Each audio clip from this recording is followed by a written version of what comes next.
Hi everyone, I hope you're doing well. So today I'm going to show you one of the corded models from Makita, the BO5041 random orbital sander. You'll see that it's a pretty efficient machine that offers quite a few possibilities, but I won't say any more for now. Let's check it out in the next segment. See you in a bit.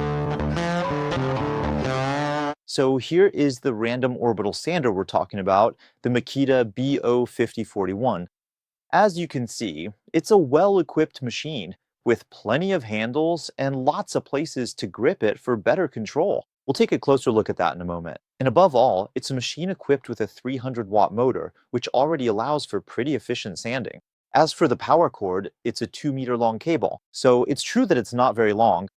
We would have preferred a cable that's at least 4 meters long, which you do get on some higher end machines, but this already gives you quite a bit of mobility, at least enough to use it in a workshop, for example. And also, note that there's reinforcement at the junction between the power cord and the machine, since that's a weak spot on corded tools.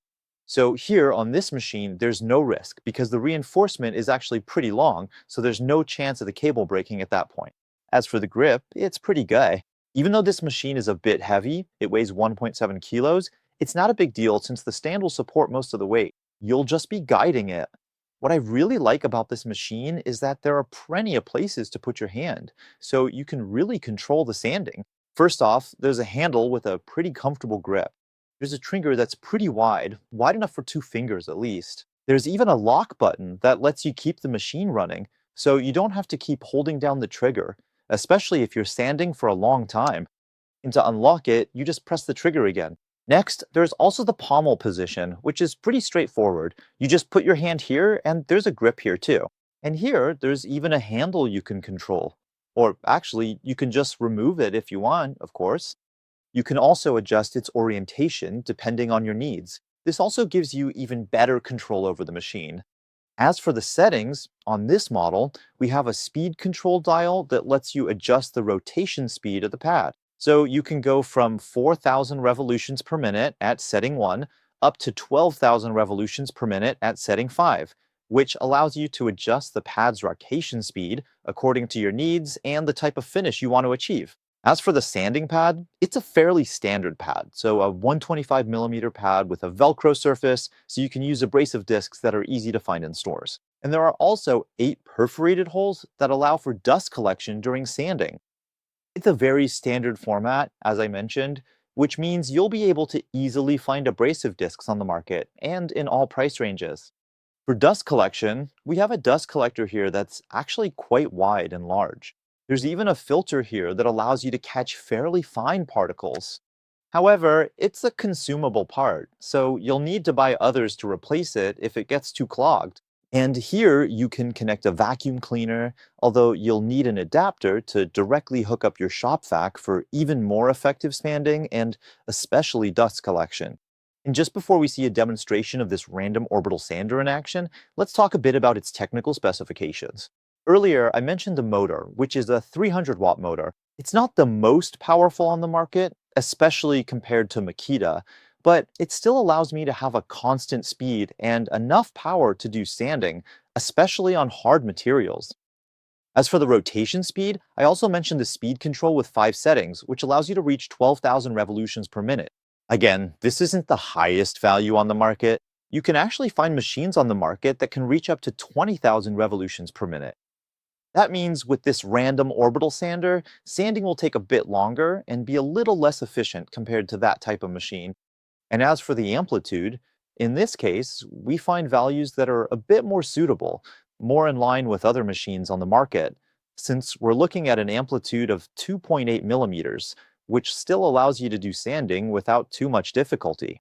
Now let's see how this machine performs in action by sanding varnish off a board like this one. So I'm going to set it straight to speed 5 to see right away how it works. Of course, I've fitted it with an 80 grit sanding disc to really strip the surface effectively. And we'll see right away what this machine can do, or rather, the quality of sanding we can achieve with it.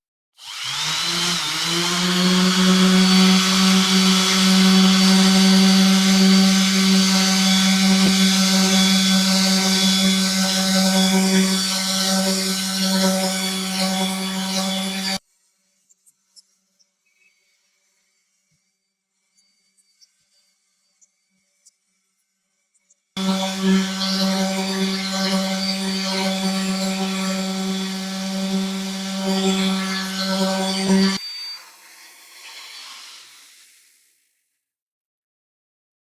here, as you can see, the sanding is really quite effective. At the same time, I'm on speed setting 5, so it's normal that it's this effective.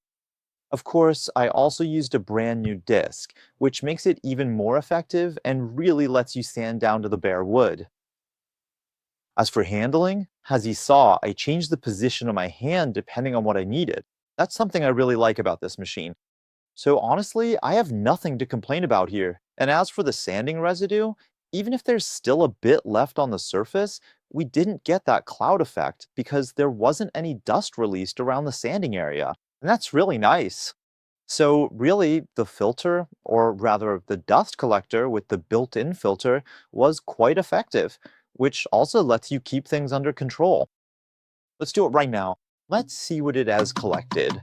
You see, this is everything the dust collector picked up during the sanding, yet as you can see, I didn't sand for very long. There you go, and that's what I have left of on my surface, and especially in my lungs. As you saw, the sanding was fairly effective, even though, as I mentioned earlier, the rotation speed is a bit low compared to other models on the market. In any case, it still allowed it to sand quite effectively, despite everything. As for the motor, we're looking at a 300-watt motor, so it's not the most powerful machine, but it already allows for effective sanding. Of course, you can also find other machines on the market, especially from Makita, with even more powerful motors. As for handling, it's pretty good too, with a machine that's admittedly a bit heavy, 1.7 kilos, but that's not a problem since the support will bear most of the weight. What I really like about this machine, and I know I'm repeating myself, is of course the different positions that let you grab it in various places and really control the machine effectively. And as for dust collection, as you saw in the demonstration, the dust collection on this machine is effective, even though I still recommend connecting a shop vacuum if you can. Sure, you'll lose some mobility that way, but at least you'll get sanding that's not only effective, but even more efficient, and above all, you'll have even less dust in your workshop.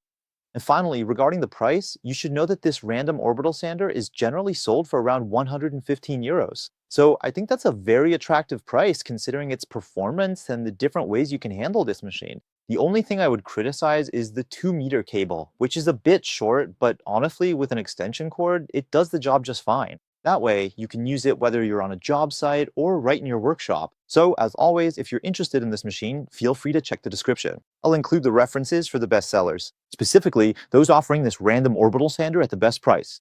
That's it. This video is now coming to an end. I hope you enjoyed it. Don't hesitate to give a thumbs up and subscribe to my channel if you haven't already. In any case, I'll see you very soon for a new video. See ya!